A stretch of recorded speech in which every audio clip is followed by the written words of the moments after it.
Setelah 3 bulan absen karena cedera dan pemulihannya, juara dunia 8 kali.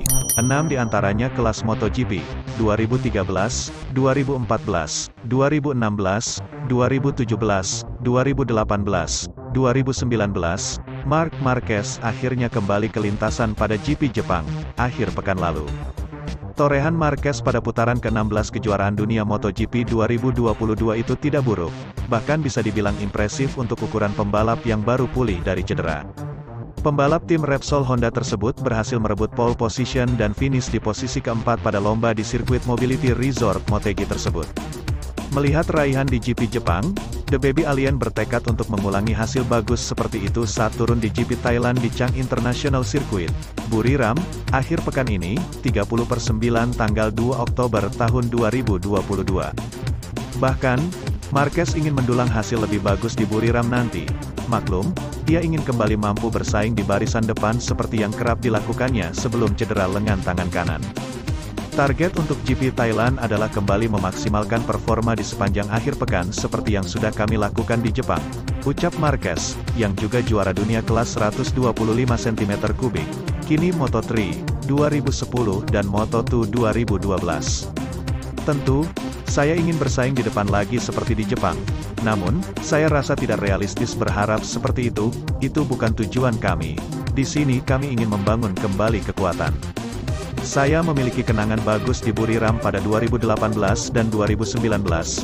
Marquez menang, khususnya saat kunjungan terakhir kami. Saya sangat menantikan melihat penggemar Thailand lagi, kata pembalap asal Spanyol itu.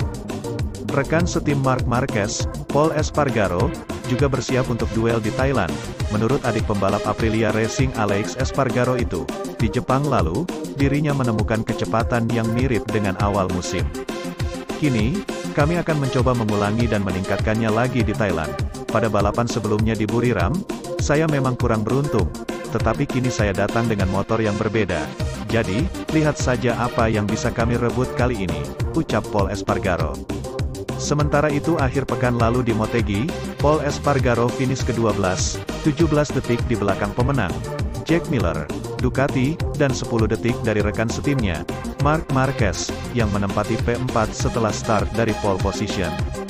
Kini, setelah 16 balapan MotoGP 2022, Espargaro berada di peringkat ke-16 klasemen, tertinggal 26 poin dari Marquez yang setingkat di atasnya dan jadi pembalap terbaik Honda kendati absen 8 kali.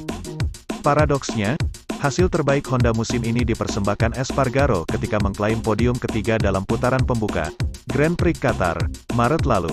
Selepas itu, masalah pun merundung mereka.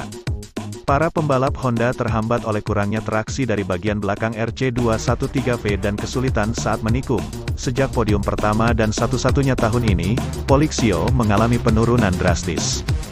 Kemudian keputusan Suzuki mundur dari kejuaraan setelah musim 2022 memiliki dampak signifikan ke bursa pembalap. Hal ini turut memengaruhi pada strategi tim menatap 2023, tidak terkecuali Honda. Mereka mengincar Joan Mir, juara dunia MotoGP 2020 bersama Suzuki, sebagai pengganti Polixio pada tahun depan. Kesepakatan itu tidak diumumkan sampai gas-gas meresmikan perekrutan Pol Espargaro. Peresmian tersebut terjadi menjelang Grand Prix Austria di Red Bull Ring, Agustus lalu, dan dengan hampir setengah musim, 8 balapan, MotoGP 2022. Selama ini, Espargaro selalu menyatakan kesediaannya membantu Honda mengembangkan RC213V, terutama saat Marquez sedang absen akibat cedera. Namun, mereka lebih memilih Takaaki Nakagami. Jelas bahwa perjalanan saya dengan Honda telah berakhir beberapa balapan yang lalu. Sejak Qatar, saya mengendarai motor yang sama, ketika tak ada peningkatan, tidak ada part baru dan yang lainnya masih berfungsi. Itu menjadi sangat jelas, kata Polixio.